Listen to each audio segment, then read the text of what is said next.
Hey everybody, welcome to the third and final video for Age of Sigmar week. Today I'm going to be talking about Soulbound, the new RPG that's come out from Cubicle 7 set in the Warhammer Age of Sigmar universe. And what I'm going to do is I'm just going to do the top 10 things that I like about this game. Now I've only had a chance to play a couple of one-shots with this. We've been trying to kind of get together to do some kind of online campaign and stuff. It just really hasn't worked out. So I've only got a couple of one-shots under my belt. And what I'm gonna also do, I figured I would do this way instead of like a review, because I'm not really like an RPG expert or anything close to that. But I'm gonna do the top 10 things that I like, but I will throw a couple of honorable mentions at the end, things that I kind of like, I'm like a little iffy on, just so, you know, to have some kind of balance, you know, for in terms of like a review perspective. So let's just go ahead and jump right into this. And we'll start with number 10. And that is a very simple thing, and they have this concept in a lot of other RPGs, and specifically also Warhammer Fantasy role-playing game, which is in the old world. And this is goals versus generic experience points. So in this game, the monsters don't really have experience points when you kill them. You get experience points from achieving like different personal goals or party goals, and that really is kind of a driving force for the narrative arc over the course of, you know, the campaign or the session or whatever you're doing, is you're trying to kind of keep the player sort of on the rails to a certain extent. But then, you know, if it's an RPG, so of course you can like award experience for particularly effective or, you know, immersive kind of role playing that the players might engage in and different things like that. So obviously it's up to you. But I like that instead of like trying to set up, you know, some kind of encounter based on the number of experience, what level they're at, all that kind of stuff, it's a little bit more freeform in that way, and it's a little bit more narratively focused than just kind of a number crunching points kind of focus. So that's my number 10. I like that they chose to focus on goals. It's very similar to the Warhammer Fantasy role-playing game, which I've had a chance to play one time. But the number 9 is going to be the idea of the Grim and Perilous optional rule. So it's a little strange that it's an optional rule to, you know, to put it in a top 10. But this is actually, going into this game, what I really was hoping that they would do. Now this is set very much in kind of a super heroic, high fantasy. Think of it like you're already level 8. If you're playing D&D, your characters are already level 8. That's kind of the default way to play the game. But there is an option here for creating kind of a more average, everyday type of character. Now, not as average and feeble as maybe in Warhammer Fantasy, but, you know, an average type of person. So it does give you the option to do that, and that I really like, and there's a nice good system to sort of tweak some of these other rules and things that I'm going to talk about. You can use hero points instead of soul points, and you spend a little bit less XP. And I'll talk a little bit later in this list about how scaling can kind of work with this game, which is kind of neat.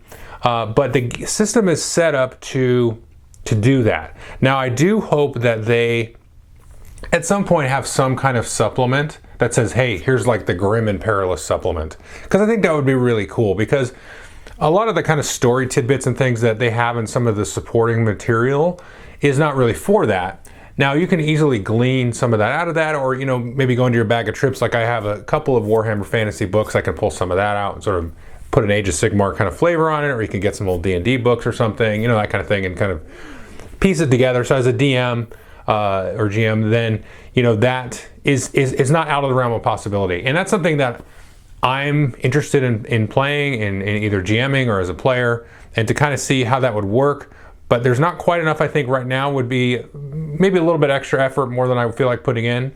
But also I'm having fun with it anyway, so I don't really have that much of a, you know, desire to go down that road. But that's something that I really, coming into this, when they first announced it, I was like, oh, it'd be super awesome to play just this, you know, somewhat feeble character in this situation that is just above and beyond any, you know, expectations that a regular sort of what we think of as an average human being, you know, should be exposed to.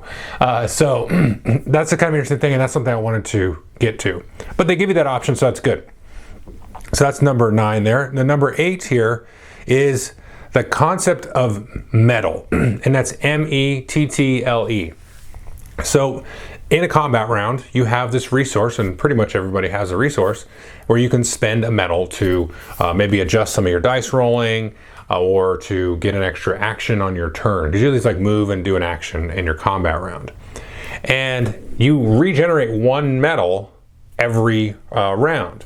And you can use that also to spend it like on talents or maybe different spells and stuff, and you might have to spend a metal to do or something like that. So you can make it, or you can empower stuff by spending a metal. So it becomes this kind of resource. So if you watch this channel at all, or if you're new to this channel, you're like, you're interested in RPG, I'm like a board game guy a lot of the time. And I like resources that you can manage and little things that you can kind of play with to sort of monkey with the system. I like mechanics. So this metal mechanic is very, very cool because it gives the players a little access point where they can sort of tick and tack and have some nuance to their combat turn. And it's really, really neat. It's very simple. It's just a metal and you can spend it. You can either do the, extra dice manipulation, get the extra action, or use it for some of these cooler abilities. So it's a very simple thing. We have 1 resource. Some of the characters, we've been playing with like some of the starter kit characters. They'll get like 2 metal. So you can spend something like spend a lot of metal, but you only get 1 every turn. So it's kind of like a cooldown on some of those big actions. So like I can't do this every round, but I could do it every couple of rounds. But do I want to do it? Because then because using the extra action is a big deal. Now this is another thing that I was like, cool. I was like kind of like, okay, that's cool. But then I did some testing before the first scenario that I ran for folks. And I was like, oh my gosh, they regenerate a metal every turn. Like it didn't really register with me when I read it. And I'm like, they're just going to demolish things. Because I was kind of going in my head, I think sort of subconsciously, I had in the back of my mind, I'm like, oh, this is going to be like Warhammer Fantasy. Well, no, this is the opposite of Warhammer Fantasy, where as you're a feeble, just pathetic creature in Warhammer Fantasy, you are whatever the opposite of that is in this game, at least by default. So I had to kind of scale my thought of like, okay, if I am a Stormcast or a Sylvaneth Wood Elf type of character, and I'm fighting a zombie, or whatever, or like a single grot or goblin or whatever, like I should be able to kill multiples of those. So you have to adjust your sort of encounters. And once you do that, and then, having actually played through it now, the players have just had a lot of fun. And I've had a lot of fun, kind of like saying, you can kind of start to throw the kitchen sink at them a little bit and kind of bounce off each other. And the combat is very, very engaging because of this little small thing of metal, and it makes your choices in combat interesting. And also, I should say, I'll talk about this more higher in the list, is that the DM, some of the creatures that you control also have metal to use as well. So it gives you some choices on your turn as well, which is kind of interesting. Anyway, so that is number 8, metal. Now number 7 is the concept here of Soulfire and also Doom. And this is another concept that I was not super sold on when they initially kind of read about the game. Now Soulfire is basically what the Soulbound concept is, because obviously the name of the book is Soulbound. And so the concept overarching the party's makeup is that they are bound in service to a particular god or deity of some kind, or some kind of mission that they have. And like that's neat, but I'm also like, I kind of like the idea of like they meet in a tavern, or they've known each other their whole life, or they're friends or whatever, or there's some kind of circumstance that brings them together. Whereas in this case, it feels like you're being manipulated to be together for some kind of like strange, kind of abstract, higher purpose kind of thing, which is sort of like, I don't know. So now you can treat it, Soulfire, as a morale type of thing. So what Soulfire is compared to the Soulbound, because your party is part of this binding where you're bound together. So you can just throw that out. I mean, there's nothing saying just throw that out and you guys are just together, and the Soulfire becomes kind of the morale. So what the Soulfire is like, it's kind of like Mettle where you can spend it. Now typically at any given time during an adventure, you're probably only going to have 1 Soulfire. You might have 2 as you go along and through a campaign. But the thing that's interesting about that is you can spend that and you can like re-roll all the dice on the test, or just straight up pass a test or something super monumental. Now the only time that you should get rewarded with a new Soulfire is when you complete some larger kind of party-wide goal. And so it becomes this like one critical moment, and so it can act as a very kind of punctuating point in the narrative for a big, massive, kind of emotional event. And that's a really cool thing. So you can just flip it in your head to say, okay, Soulfire is just, it's like morale of the group. It's group morale. And then the hero points thing, which I mentioned, is kind of like an alternate thing. It's per character. But so I like how that works, because the other interesting part about Soulfire is when you want to spend it, everybody in the group has to agree to spend it on that thing. If somebody says, you know what, and there's some kind of conflict within the group at the table, and somebody says, you know what, I'm going to spend it. I'm going to spend it. Like, you're allowed to actually do that. But mechanically, it's going to trigger an increase on Doom. And so Doom is a sort of a floating kind of variable as well that will just kind of make everything a little bit worse. Kind of makes everything like nightmare mode or hard mode. So one of the examples they give in one of the literature is you walk into a village and let's say there's no Doom. Everybody's kind of going about their day doing the work. But you get the Doom to a certain level and everybody's like looking at each other sideways. There's lots of backstabbing, maybe there's been a murder in the village and that kind of stuff. So it's kind of, Doom is like the overall general morale of the universe or whatever, the immediate environs of the player. And then you can also have some kind of Doom type of location. So it's very interesting, kind of tied into the morale and the whole soul thing. If you look at the last couple of videos that I posted this week, it's kind of interesting kind of intersection there with this Doom and the Soulfire type of idea. So it's really cool. But if you don't like the whole concept of the binding, you can still kind of throw that out and kind of reuse this mechanic as kind of a general morale thing. And it's pretty cool. So I like that quite a bit. So that's number 7, Soulfire and Doom. And then the number 6 here is a little bit more esoteric. It's basically, I like the production of this RPG. And one thing I've been impressed with Cubicle 7 in general, I gotta say, is they do a couple of things that are really, really neat, especially to get you into a game. Now, one thing they've done a lot of with Soulbound is there's a lot of cheap PDFs, and there's a couple of free ones as well that you can get through like Drive-Thru-RPG, and they're like $5 a piece. And those are cool, like sort of coloring in and kind of filling in the blanks of some of the worlds and give you kind of like little modules and stuff like that. Some of them are just straight modules, like here, you can play through this and play through the story, which is neat. But one thing that they do in not just those modules, but some of the other ones, like with the starter kit, which is right now only available in PDF, but you can get it, and then, you know, whenever they make the production one, it'll come to you, which I think it's going to come soon, a couple of months maybe.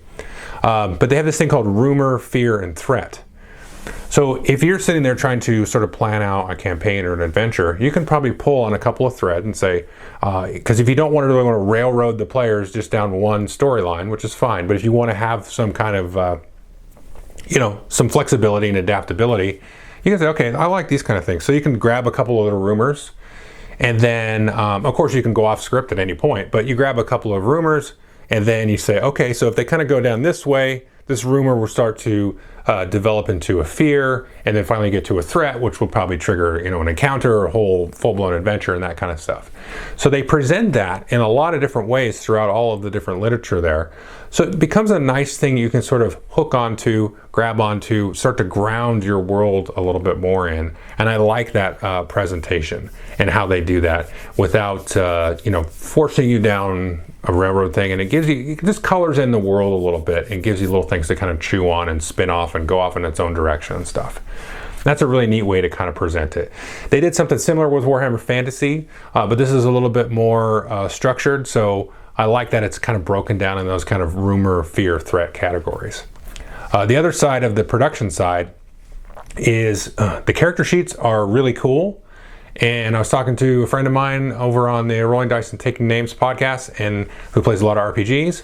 And he said there's probably one of the best character sheets they've ever seen, and they play a lot of RPGs. And so I was like, oh, cool, that sounds good to me. And they're right. It's really easy to kind of figure out what's going on. If you get the starter kit, the way that it kind of bakes in everything for you and sort of does all the calculations. And so as you're kind of learning how characters are created, you can kind of see, oh, I see, this is grabbing this value here and here, and we bake it in. And so I roll 5d6 and I get a +1, So you can see kind of the method behind the madness there, the way they lay it out.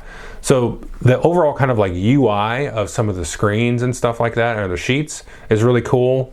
And I would recommend getting the Game Master screen, even if you're not a Game Master, and or don't even care about the physical screen, but just get the PDF side of it, because there's a lot of really good little player aids right in that for, I think, an affordable cost, you know, and it'll really get you into kind of the rhythm of the mechanics and how everything's going to work, and like all the different conditions, and everything is just broken down really easy to digest. So the overall production, I think, has been super great. That's number 6. Number 5 is it's the D6 part of it. This is how I would describe it. So versus a D20 or D10 style combat, the D6 system here works in an interesting way for 2 reasons. And that's this concept of training and focus. So when you do a test, you can have training in a skill and or focus in a skill. And if you have training in a skill, you basically just add a new D6 to your dice pool for each level of training.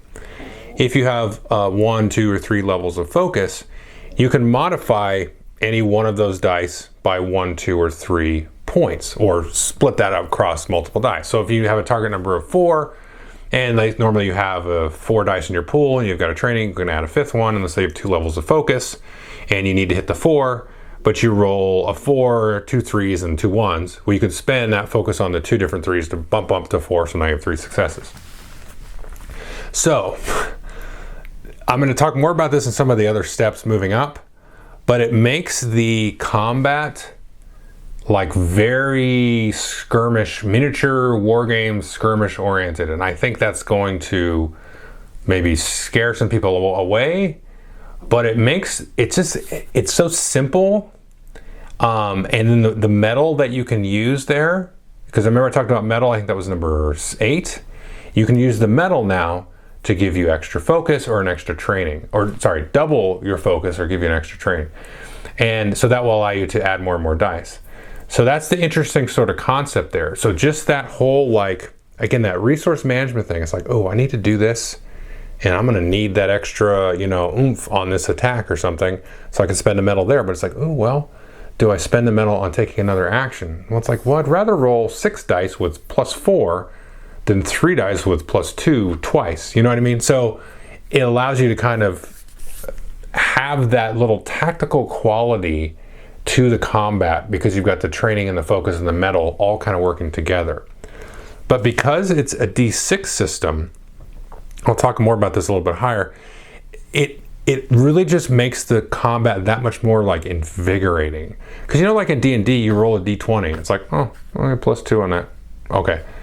And that's cool for its own purposes, but it's nice to see, or even like a D100 system, you know, in any of those other games, Death Watch or Warhammer Fantasy.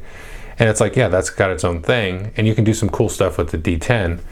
But this feels a little bit more, to me, visceral and immersive in terms of the combat, because it's like lots of sort of quick decision making that's kind of going into where to spend that metal, where to spend your training and focus, and how to use that.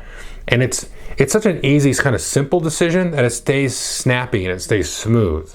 And so I really like this, what they've done with this, and they've stuck with the D6, because I like it because it's based off a miniatures game, right? And so it just kind of marries those two kind of worlds, the RPG world and that kind of miniature combat thing. So I'll talk definitely more about that moving up, but if you're a miniature player and you're like, well, I kind of like to check out Soulbound, like I think there's going to be some mechanics here that you're going to like really go, oh, well, this is cool, this is familiar to me, and this is something that's going to be engaging. Anyway, so that's number 5, that kind of D6 aspect of it. Now number 4 here is what I would say, I'll just say, are the Warscrolls. So if you played the regular Age of Sigmar game, you've got like the data sheet or the Warscrolls for each of the different characters and army units and everything like that. Now, as the GM, you also have a Warscroll for all the different monsters and stuff that you're going to throw at the players, which is awesome.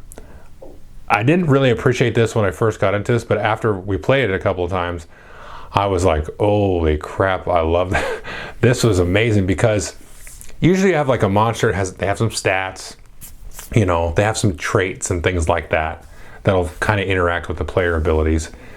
You know, rarely do you see like an ability kind of thing. You kind of sometimes have to invent those on your own. This system has different types of monsters. So there's minions, warriors, champions, and chosen. Okay, and they're going to kind of vary. So I think once you get to the warriors and the champions especially, they're going to actually have metal that they can use. And as you kind of go up that scale, you're going to have more and more different options that you can choose, because you have the same rules: move and do an action, a combat action. So you might have multiple different attacks that one of your characters, your NPC characters, can use. You have to choose what to do. So you're making like a real tactical choice in a lot of ways as the GM. But not only the tactical choice, is you can make a really thematic kind of RPG choice, right? You can say, well, you know what? This guy's not going to use his little spinning blade. He's going to use this other thing, or he's going to cast a spell. And you can kind of allow the narrative to kind of inform your decision making. But if you want to like take the brakes off a little bit, you can sort of coast right in and just smash the players in the face, or at least try to, and kind of, you know, have some fun with the tactics of the combat that's going on. And that is just a really cool thing that you can do. The way that the system works is it's so easy to say, like, embellish on this. And so this really ties back to some of the other ones in this list. Is like, okay, the players come up and maybe there's some dust or something that's in the surrounding area. They've mined like this, I'm going to call it prophecy dust that I talked about in some of the other videos. So they have this dust, and so it's kind of messing with the player's perception, and then maybe even the NPC's perception. So you can say, well, you know what, you can't spend metal for the next 2 rounds, or nobody can spend metal, not even the bad guys. Or, you know, I'm going to activate this special ability, but, you know, I'm going to shave off a little bit because, you know, you stunned him, or you made fun of the guy, or something like that, or he watched some other guy die. So it gives you like stuff that is mechanical but also super thematic to actually execute. And there's just a lot of options. So you just look at this little war scroll and you're like, oh, okay, I'll do this or this. Okay, that looks good. And it just gives you a lot of stuff to kind of bounce off of back and forth. And you don't really have to kind of invent stuff out of whole cloth. Well, I'll talk about inventing stuff out of whole cloth in a minute, though. Anyway, so that's the war scroll idea of how these different enemies have just like a plethora of different sort of options that you can throw at them. And it give you rules for kind of like scaling up. So if I'm going to have this peon, but I'm going to scale them up to a warrior or a champion. It gives you a little bit of a description of how to do that. So maybe it's like an extra powerful one. You just throw like some extra armor on them or whatever, give them some metal, that kind of stuff. Now, the one thing it doesn't do, which I wish it would do in this regard, it's not in any of the literature, but I was on the Soulbound Discord, and there's a good sort of basic sort of kind of formula for, let's say you have like a big combat encounter, and the number of minions versus the number of player characters. Let's say you have 3 player characters. You can probably have 15 minions and maybe like two warriors and 5 champions. You know, that kind of number scaling, because there's not really like levels, you know, and all this kind of stuff. And like I said, the XP is more about hitting your goals and then spending XP to give you a certain number of skills, but it's not like you get to level 2 or level 3. So it'd be nice if there was something a little bit more formalized in the books. But just if you do think about getting into this, that's something I would sit down and play through with some of the characters that your players are going to play. And like I said, when I was kind of testing this out before the first time we played it, I was like, that's when I realized, oh, I need to throw more stuff at them. But you also don't want to throw too much, right? Just so it's like overwhelming, unless that's what you want to do. And so I'd say kind of a general ballpark is like 5 minions per player, maybe a couple warriors, and then a champion. And if they're fighting like a chosen one, maybe that's the only thing they're fighting, and they better, you know, be expect to die, I guess, you know. So that's the interesting thing about the Warscrolls. So that's number 4. Now number 3 is, I will call this the scaling difficulty part of it. And this is going to kind of tie into number 2, but they give you this nice chart on the Game Master screen. It's also in the rule book. And this is a really, really neat thing, because if you want a test to be difficult for a specific character, it's very easy to do that, where you say, okay, you're rolling X number of dice, and how do I make this hard for you? Because you know, like I said, the dice number in the pool, the number of dice in the pool is going to scale. So you're like, well, how do I make this hard or not too hard? And there's a nice, very easy to look at chart that says, okay, if they're rolling 5d6 and you want it to be kind of hard, they need 2 4s out of that total pool. I may not off the top of my head. Or if you want it to be super easy or whatever, and this is the number of dice they're rolling, but you still want it to be hard, then you can do this. And if you want it to be impossible, then you can do this. Of course, you can say, you know what, you can't do this because you're just, you know, you're not strong, or you don't know anything about magic or whatever. But it gives you a very easy chart to say, okay, you're rolling 6 dice, you need 2 5s. And it's like kind of hard or something, you know, I'm just making that up. But that's a neat kind of thing. And again, with the whole D6 thing, the kind of granularity, gradual sort of adjusting of difficulty is a really, really cool thing. So that's my number 3, scaling difficulty. But my number 2 is the similar sort of adjacent topic, is the idea of the body, mind, and the soul. Now, the body, mind, and the soul are your 3 attributes. So instead of strength, dexterity, agility, you know, int, wisdom, all that stuff, you just have body, your physical, your mind, and then your soul. And certain tests, if you don't have an attribute in one of the different other attributes, you just roll your body, mind, or soul. So if you have 3 body, 2 mind, 1 soul, you roll 3 dice on a body test, 2 on a mind test, and 1 on a soul test.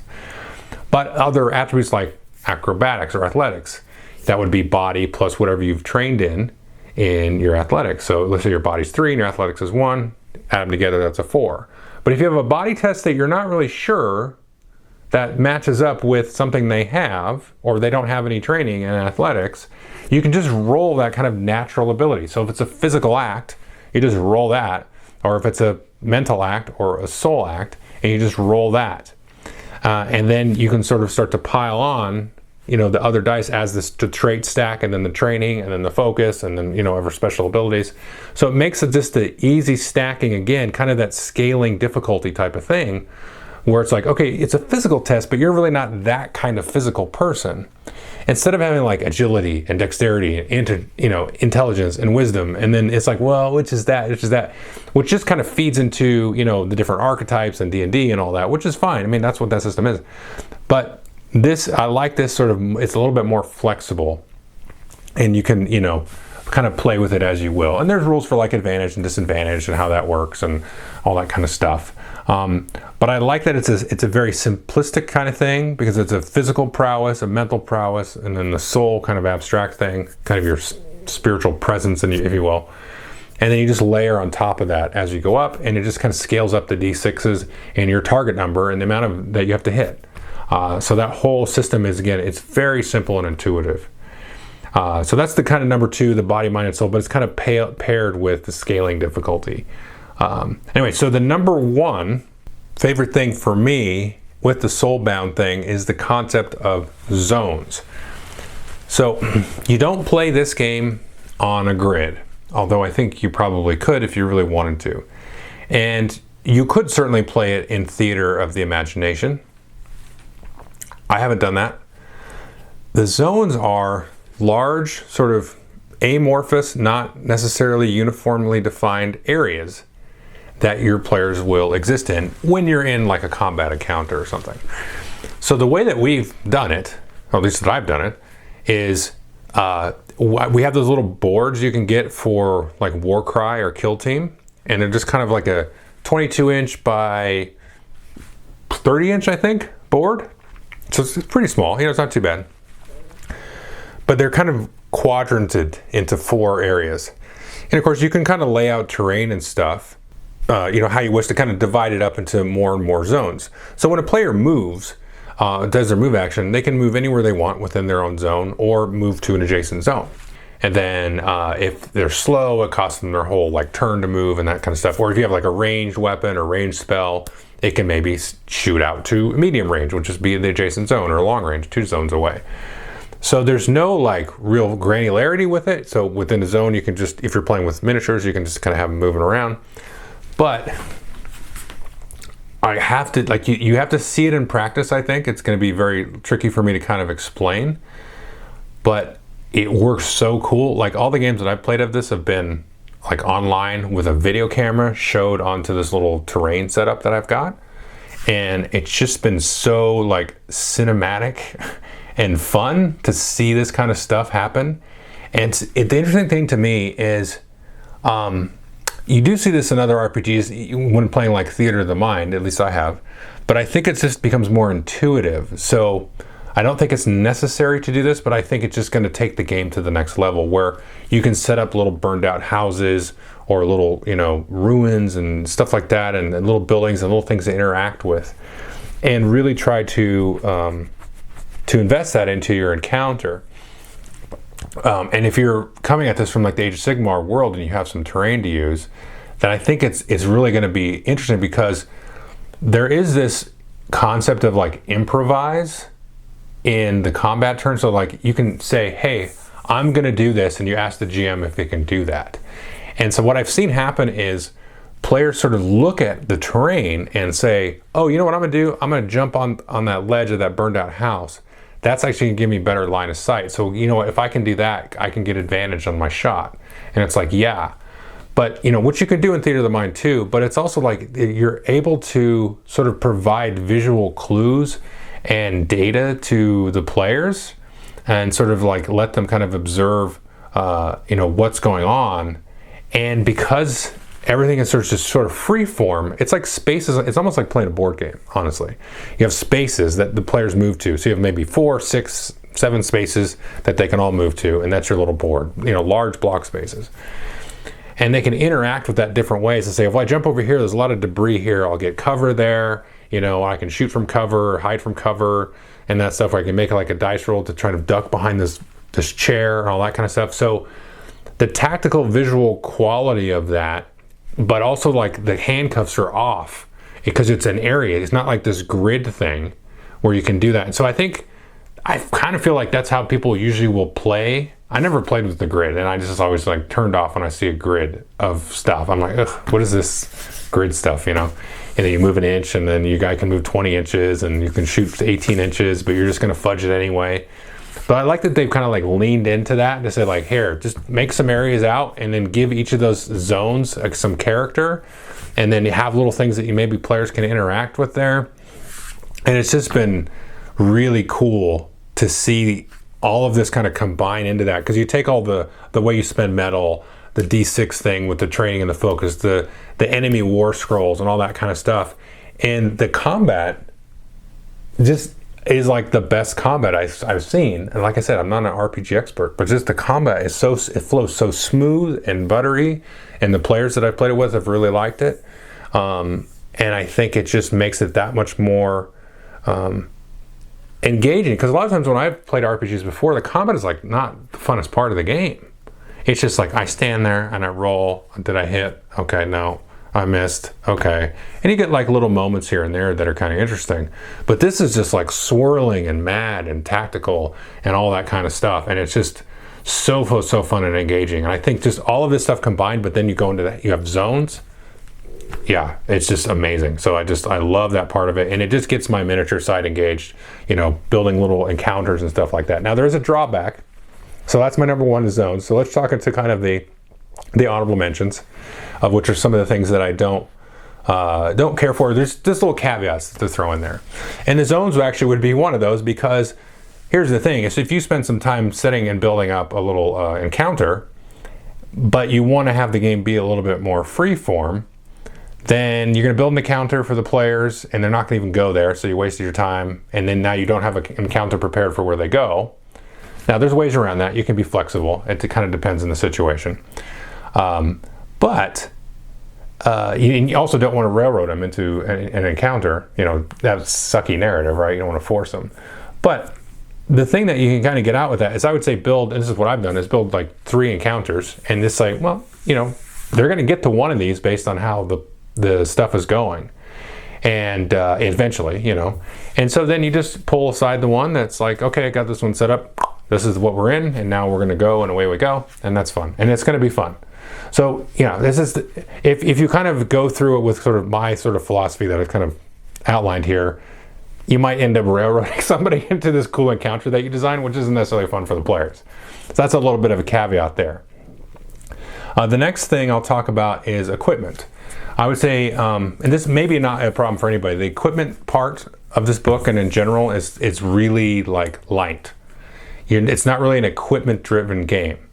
Now there's an exception to that with the Caradron Overlords, which are like these steampunk dwarves. They get like these big rigs, these big suits that have a lot of things, and they've got power, and they get to recharge them and repair them and stuff like that.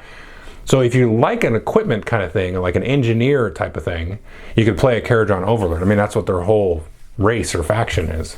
But if you wanted to have like treasure, this is one of the things I was like, there's no treasure in this game. And I'm like, well, these characters don't care about treasure because they're already super powered. So it's not really going to be a treasure-driven game, but like lots of players, they like to go through a dungeon and find some loot and stuff like that. So if you're not really into that, then it's not a big deal, and I'm not really into that. But if you do want to have like, loot and treasure and stuff, it doesn't really, doesn't really exist here quite yet. So take or leave that. Now, the other thing is the other idea of like a currency or gold. Well, there's not really equipment or anything, so you don't really need gold pieces to buy anything. Now, what they've done here, though, is very, very different, and I'm like six minds about this. And there's just something called Aqua Garanis, which is like, now it takes place primarily here in like the realm of fire, okay? If you want to stick in that, you can obviously play in whatever realm you want. But Aqua Garanis is basically like water, but special water that the players can drink to heal. So it's kind of like a healing potion, but it's also money. So if you can get like a phial or a beaker of Aqua Garanis, you're basically like kind of like drinking your money, because you can spend that, when you go back to town or whatever and get stuff. There's not really any stuff to get, but it also like starts you off with a lot with the starter kit. So I'm like, well, they could just never die. And the point being is when you drink it, it technically doesn't take an action to drink it. So they can just keep drinking and restoring toughness. And that seems sort of, it's just like a giant get out of jail free card. It's like a bottle of get out of jail free. Now, very easy to house rule, and there's been some discussion in the Discord about it. It's like, we'll make it an action to drink. You use up your turn to do the drink. Well, of course, you could spend metal and then hit the guy. So you're drinking and then hitting the guy with the thing. So I would say, kind of play with that as you will. That's just sort of a caveat. I would just, it's like on the other side of this, I said that I can think of this 6 different ways, is it's kind of neat because it's just like, well, there's no healing potions really. I mean, you have healing other ways, but everybody's got this and they can drink it and be restored, and just make it an action. And maybe, try to balance the amount of this that they have. So it's like, it's a sparingly drunk thing, not something that they're just always going to have plentiful supply of. Or just get rid of it entirely. And, one of the sessions I played it, I don't think anybody drank a single drop, basically because everybody forgot. And they just used, one of the healing spells and stuff. And it was very tight, good and dramatic type combat. So it was like, oh, we didn't really need that. So anyway, that's it's a weird thing, but I could see that being, expanded upon, house ruled all day long there. Anyway, so that's kind of the honorable mentions. And the one sort of final thought I wanted to leave with is, for me, all the stuff that I talked about, the zones, the D6 combat, the Mettle, the Soulfire, the Warscrolls, the tactics, the visceralness of it. This does, and I read this a while ago in some other book, and it was like trying to marry narrative time versus structured time. Now, narrative time has no time. You're on the road, you're wandering around, it's time in between adventures. There's not really a good, ticking clock on the actions that the players are doing. You haven't got into that, turn and round and combat and this and that. And the structured time is obviously that, your combat rounds and all that stuff. And the way that this game is really starting to, I think, marry those two things, where you can have great narrative but married into that structured time with some of these different concepts that they've come up with here.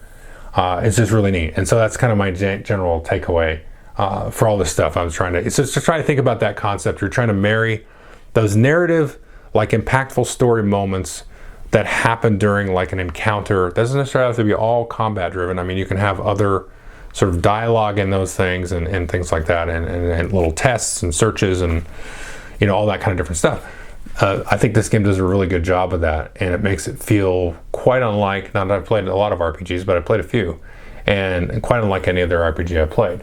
And caveat, I'm a huge sucker because it's Age of Sigmar and I'm a huge fan, so if you're wandering into this video from somewhere, then you just know that for a grain of salt. But yeah, anyway, so that's my Age of Sigmar week. Definitely take a look at the other videos in the links below. Thanks.